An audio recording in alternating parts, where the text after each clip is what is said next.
America is a country of deep electoral divides, and it's also more profoundly divided along stark demographic lines.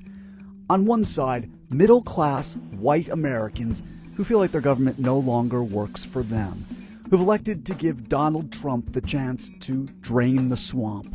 You can subdivide Trump versus Clinton supporters by age. Trump carried the day with voters aged 45 to 64 by 7 percentage points. They're a larger group than millennials. Those aged 18 to 29 years old favored Hillary Clinton by 20 percentage points. Clinton also enjoyed the overwhelming support of non-white voters, 73% to Trump's 20%. But even that margin couldn't neutralize the strength of white voters who chose Trump 55% to 38%.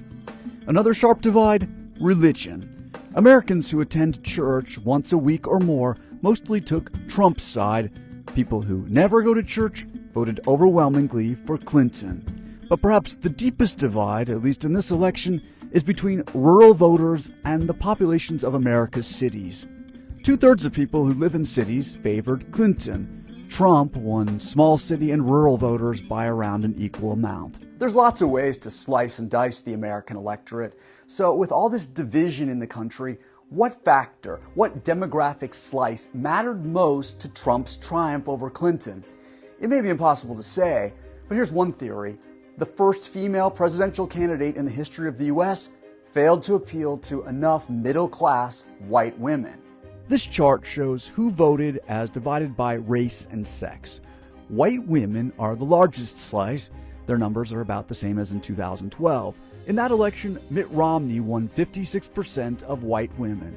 This year, again, the Republican won, Trump beating Clinton by 8 percentage points. On top of that, Donald Trump won the white male vote this year, too, by a whopping 29 percentage points. Black voters and Latino voters of both sexes overwhelmingly chose Clinton. All combined, they helped counterbalance the white male vote.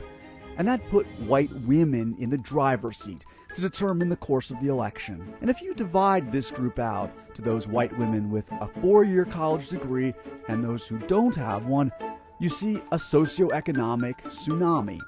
More highly educated white women chose Clinton, 51% to Trump's 43%. But white women without a college degree went to Trump, 59% to Clinton's 35%. They helped hand him the presidency.